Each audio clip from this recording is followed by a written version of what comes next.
Absolutely. Well, ERM is a global environmental consultancy, works for our clients who tend to be major multinational companies on how they can reduce their carbon footprint, how they can reduce their emissions. And every one of our clients has a 100% compliance policy. They're never going to fail to comply with a rule.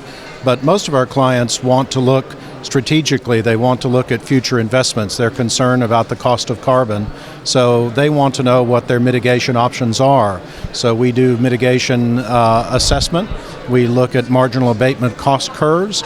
We look at actual things that the companies can implement to reduce their emissions and how much that might cost them and how much they can benefit from them, because it's not just a cost, it can be an opportunity as well. So they can cut their own costs by improving energy efficiency.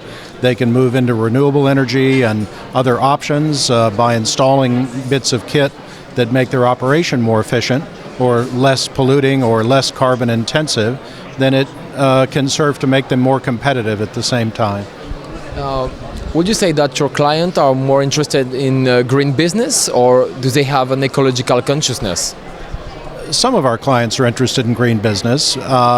Most of our clients are traditional industry operators. They are either producing energy or they are making things and therefore are energy intensive companies. And so they want to keep their costs down by keeping their energy costs low, and they need to have a friendly face towards their stakeholders and towards their customers on these issues. So it's to really be less carbon intensive and have a better story to tell that's based on real reductions, and we help them with those real reductions. As a mitigation specialist, what do you think about the policies that the government from all over the world has bring to COP21?